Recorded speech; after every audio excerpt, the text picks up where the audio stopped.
آج کا مبارک دن 17 رمضان المبارک کا دن ہے۔ 17 رمضان المبارک کو غزوہ بدر ہوا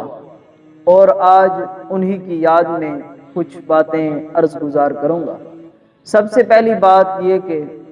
غزوہ بدر 17 رمضان المبارک کو 2 ہجری کے اندر یہ عظیم معرکہ پیش آیا، اور یہ اتنا عظیم معرکہ تھا جس کو قرآن مجید فرقان حمید نے یوم الفرقان کہا، کہ اس دن حق اور باطل کے درمیان واضح فرق ہو گیا تھا۔ یہ وہ عظیم غزوہ بدر تھا، اور اس حوالے سے علامہ اقبال رحمۃ اللہ تعالی علیہ نے بہت خوب کہا کہ صدق خلیل بھی ہے عشق اور صبر حسین بھی ہے عشق، اور معرکہ وجود میں بدر و حنین بھی ہے عشق۔ یہ علامہ اقبال رحمۃ اللہ تعالی علیہ نے بات کہی تھی کہ فرمایا کہ حضرت امام علی مقام حضرت امام حسین رضی اللہ تعالی عنہ نے جو کربلا کے میدان پہ اپنی قربانیاں پیش کی ہیں، جو کربلا کے میدان میں اپنے خاندان کی عظیم قربانیاں پیش کی ہیں، فرمایا یہ عام بات نہیں ہے۔ جب بھی ایسی عظیم قربانیاں پیش کی جاتی ہیں تو وہ عشق کی بنیاد پر کی جاتی ہیں۔ آگے فرمایا صدق خلیل بھی ہے عشق، اور حضرت ابراہیم علیہ السلام کا جو صدق تھا اور تمام کفار کے سامنے ڈٹ جانا تھا، فرمایا یہ بھی عشق کی بنیاد ہے، کہ عشق کی بنیاد پر آپ نے آگ میں بھی جانا پسند کیا۔ اور آگے فرمایا معرکہ وجود میں بدر و حنین بھی ہے عشق۔ فرمایا یہ جو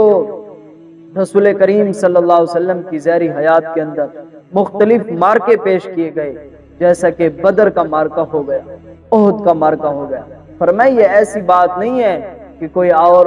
آدمی رسول کریم صلی اللہ علیہ وسلم کے ساتھ جا کر وہ جنگ کر دے اور اپنا سب کچھ فدا کرنے کے لیے حاضر ہو۔ فرمایا ایسی بات نہیں ہے، یہ جو عظیم معرکہ پیش آیا، فرمایا یہ عشق کی بنیاد تھی، عشق کی وجہ سے تمام صحابہ کرام نے اپنی جانوں کے نذرانے پیش کیے۔ اور اس موقع پر رسول کریم سرور کائنات صلی اللہ علیہ وسلم نے صحابہ کرام سے مشورہ بھی طلب فرمایا کہ اے میرے صحابہ مجھے بتاؤ کہ بدر کے لیے جانا چاہیے کہ نہیں۔ تو صحابہ کرام نے بڑے ہی شاندار جواب دیا۔ صحابہ کرام رضوان اللہ تعالی مجمعین نے رسول کریم صلی اللہ علیہ وسلم کی بارگاہ میں عرض کی،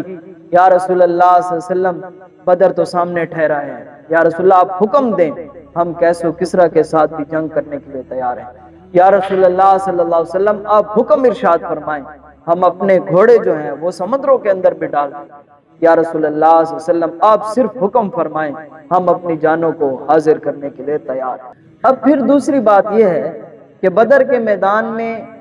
کفار کی تعداد اور مسلمانوں کی تعداد کے حوالے سے جب رسول کریم سرور کائنات صلی اللہ علیہ وسلم کو یہ معلوم ہوا کہ کفار کی تعداد 1000 کے قریب ہے، اور ان کے پاس اسلحہ اور ساز و سامان جو ہے وہ بھی مکمل طریقے سے ہے، اور دوسری جانب رسول کریم سرور کائنات صلی اللہ علیہ وسلم کے غلام ہیں جن کی تعداد 313 ہے، اور ان میں سے 70 مہاجرین ہیں، اور باقی جو ہے وہ انصار صحابہ کرام رضوان اللہ تعالی مجمعین ہیں۔ تو رسول کریم سرور کائنات صلی اللہ علیہ وآلہ وسلم نے اللہ تبارک و تعالی جل جلالہ کی بارگاہ میں بہت عظیم دعا ارشاد کی، اور اس دعا سے ہمیں بہت زیادہ عجز معلوم ہو رہا ہے، اور رسول کریم سرور کائنات صلی اللہ علیہ وسلم کی اس دعا میں جو توکل اللہ ہے، جو اللہ کی ذات پر توکل ہے، وہ بڑی واضح سمجھ آ رہی ہے۔ رسول کریم سرور کائنات صلی اللہ علیہ وسلم نے دعا فرمائی، اے اللہ جو تو نے ہمارے ساتھ وعدہ فرمایا ہے اس کو پورا فرما دے۔ اے اللہ جو میں اپنے غلاموں کو لے کر آیا ہوں، یہ 313 غلام اگر آج بدر کے میدان پہ یہ تمام جو ہیں شہید ہو گئے، یہ تیرے نام پہ انہوں نے جانیں وار دی، تیرے نام پہ انہوں نے جانیں قربان کر دی، اے اللہ اس زمین پر تیرا نام لینے والا کوئی نہیں ہوگا۔ لا تعبدون فی الارض ابدا، اے اللہ اس زمین پر کوئی اللہ اللہ کہنے والا نہیں ہوگا۔ یا اللہ یہ میری پوری زندگی جو گزر چکی ہے اس کی ساری محنتیں ہیں، اور میں 313 کو لے کر آپ کی بارگاہ میں آ گیا۔ یا اللہ آج اس مارکے کے اندر اپنی برکتوں کا نزول فرما، اپنی نصرت عطا فرما۔ اور یہاں تک کہ حدیث مبارکہ میں ہے کہ رسول کریم سرور کائنات صلی اللہ علیہ وسلم اتنے عجز کے ساتھ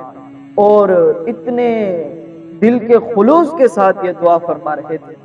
کہ حضرت ابو بکر صدیق رضی اللہ تعالیٰ عنہ بیان کرتے ہیں کہ رسول کریم صلی اللہ علیہ وسلم نے اپنے ہاتھ مبارک اٹھائے ہوئے تھے،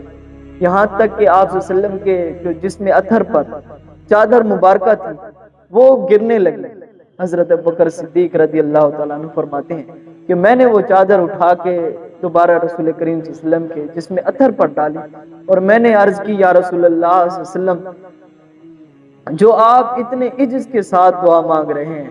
ضرور بضرور اللہ تبارک و تعالی جل جلالہ آپ کی دعا کو قبول فرما دے گا۔ اور یہاں تک کہ رسول کریم صلی اللہ علیہ وسلم وہاں پھر کچھ دیر کے لیے آرام فرما ہوئے تو پھر اللہ تبارک و تعالی جل جلالہ نے یہ آیات مقدسہ نازل فرمائی، استستغیثون ربکم فاستجاب اللہ۔ یہ قرآن مجید فرقان حمید کی نص سے ثابت ہے کہ جب رسول کریم صلی اللہ علیہ وسلم دعا فرمایا کرتے تھے تو فاستجاب اللہ تعالیٰ اس کی دعا کو ضرور قبول فرماتا۔ یہاں تک کہ سید اعلیٰ حضرت عظیم البرکت شاہ صاحب رحمۃ اللہ تعالیٰ علیہ نے تو بہت خوب کہا، فرمایا کہ جب رسول کریم صلی اللہ علیہ وسلم اپنے ہاتھ مبارکہ اٹھاتے تھے دعا کے لیے تو کرم نوازیاں یہ ہوتی تھی کہ قبولیت جو تھی وہ نیچے اتر آ جاتی۔ ایک تو ہے کہ انسان دعا مانگے اور ہماری دعائیں پھر رب العالمین کی بارگاہ میں جائیں، پھر وہاں سے قبول ہو کر واپس پڑتے، لیکن یہ معاملہ رسول کریم صلی اللہ علیہ وسلم کے ساتھ نہیں ہوا۔ جب رسول کریم صلی اللہ علیہ وسلم دعا فرمایا کرتے تھے تو قبولیت اوپر سے نیچے آ جایا کرتی، اور اس بات پہ قرآن گواہ ہے، فاستجاب لکم۔ اللہ تعالیٰ نے فرمایا کہ ہم نے رسول کریم صلی اللہ علیہ وسلم کی دعا کو قبول فرمایا۔ انی ممدکم بالف من الملائکۃ مردفین۔ اللہ تعالیٰ نے فرمایا کہ رسول کریم صلی اللہ علیہ وسلم کی ہم نے دعا کو اس انداز کے اندر قبول فرمایا کہ ہم نے 1000 فرشتوں کو زمین پر اتارا۔ اب یہاں پر ایک دلچسپ بات یہ ہے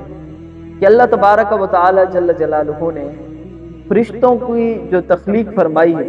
وہ فقط اپنی عبادت کے لیے فرمائی، لیکن یہاں پر ایک نرالا انداز ہے جس کو اللہ تعالیٰ نے صرف اپنی عبادت کے لیے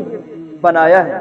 یا اپنی عبادت کے لیے خاص طور پر مخصوص فرما دیا ہے۔ لیکن جب رسول کریم صلی اللہ علیہ وسلم نے دعا فرمائی